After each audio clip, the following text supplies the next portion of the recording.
pona kozela kobunda na monguna ngebo zali bilongi na bino zola kisake awa moto nyosa zali prêt ya kobunda soki monguna komi bongo te OK na yango to continuer kozala prêt pona kobunda ngonga nyoso monguna ko se présenter to yokani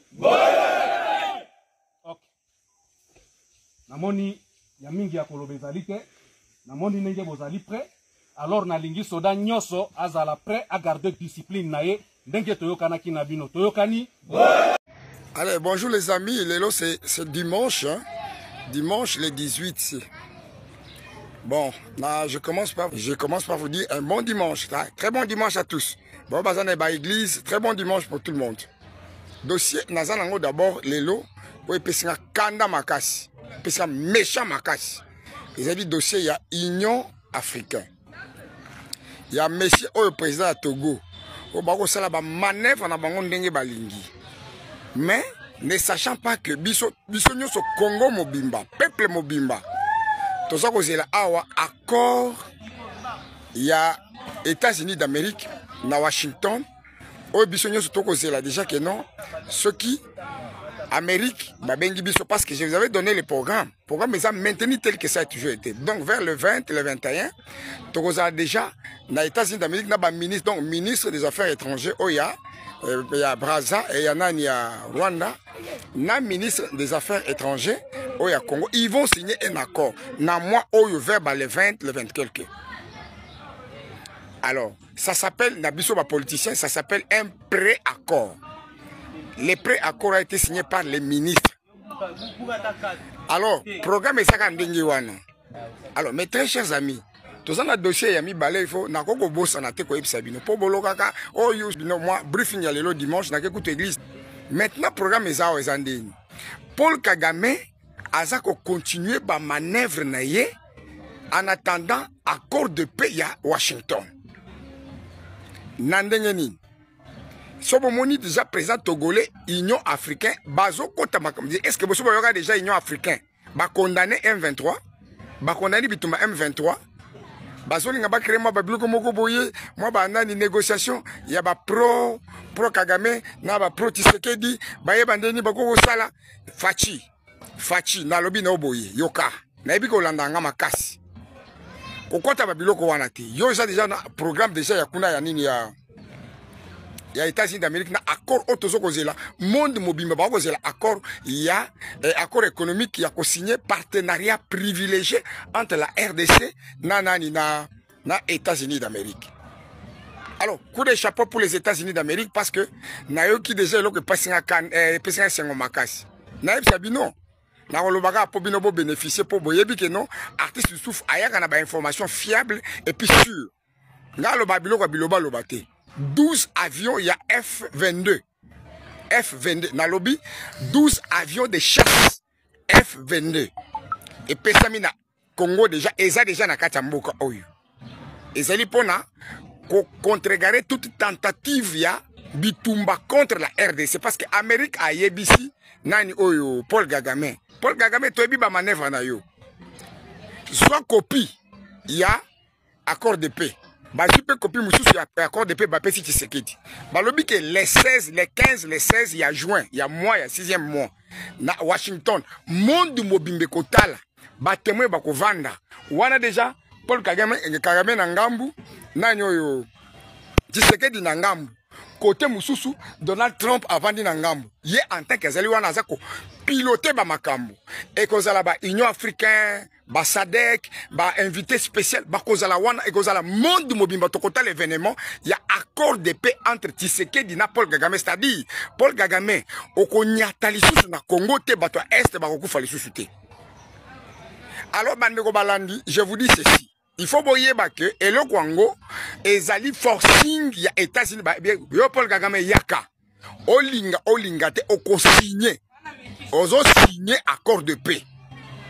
Une fois qu'on signer accord de paix et que ozongeli toyi que M23 bazongeli sous na RDC wana c'est l'Amérique qui s'en charge. Na landi ko tu message moko ya ba américain lelo na ba vers ba 4h ba américain ba lobby Ataba signé accord de paix entre la RDC et le Rwanda. Bobo sanate que tous les porteurs ya crime contre l'humanité bakokanga bango. Mutu aliboso Joseph Kabila Kabange. Na sabino que rebelle wana nazana méchant ya Joseph Kabila. Kabila yaka yebi ndenga yaka na mboka oyo. Na ba bot ayaka na pauvreté azaku na nzoto lokola oyo yanga yawati. Ayaka nde ya kukonda makasi. Ba Kinois ba ba Congolais bo pesa ba honneur rebelle, bo pesa ba honneur rebelle a yibi a combien de millionnaire milliardaire. Est-ce que vous comprenez ça? Mais lelo mutongo bino bo pesi valeur, bo pesi millions, bo pesi mboka 18 ans. Ya ko konza mboka ko yiba ko piller ko saccager mboka nyonso. Lelo ye wana déjà ko attaquer biso ba Congolais. Nanga un voyou obiso toko zela, pesi nanga zaki na nani na senior. Lelo pesi comme pembanga azotika pe mande fa pembe lo la ngaboye, alors on a ça rebelle banini tout ça. Alors baka déjà que non kalamingi de toko ma Kinshasa. Bino nyo so bo panika sauf ba biso to banda oyebisa bino ke baroya elo parosa elo kwa tetozo c'est la bango. Donc c'est pour na ko laksa bino ba Congolais que ezana ba bikolo mususu. Pe ezana ba politicien mususu baza déterminé. Tala biso ngai naza parmi ba membre ya IDPS. Bien que dans le Belasou ma IDPS te. Mais to yebisaka bino que moyen bo télémé la Congo ou bien moyen to mutoko bank exception na mboko azali susuté.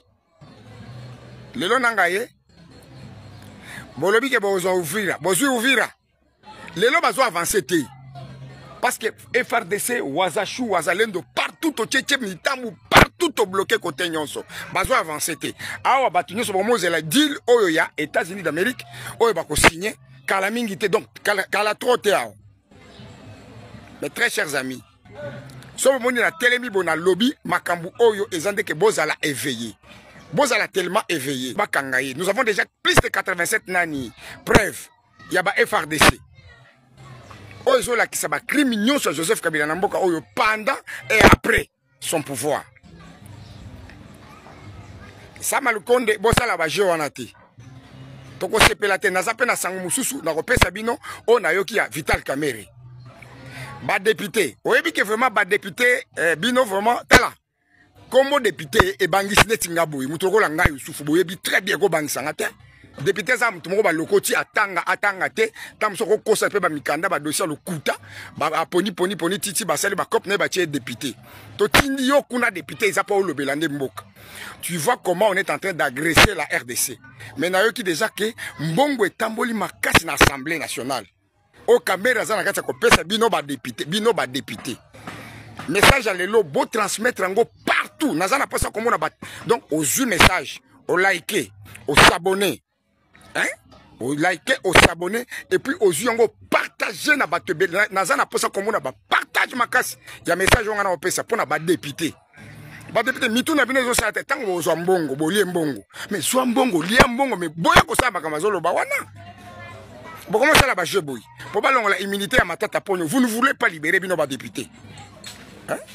Boso miso banani na mboko bino ba député bokomi banani vidéo on a osala lelo dimanche nazana méchant mabe boyebi nazana méchant mabe pour na bino ba député yo zu dans mes vidéos oyo partagez partout surtout ba homme politique Kamerhe ba je ona tala makamnyo sezana tanango tozana posa bakanga Joseph Kabila, tozana posa bakanga matata ponyo, na bakanga batu nyoso ba criminel économique pendant 30 ans parce que États-Unis d'Amérique ça le bili à Makamwango.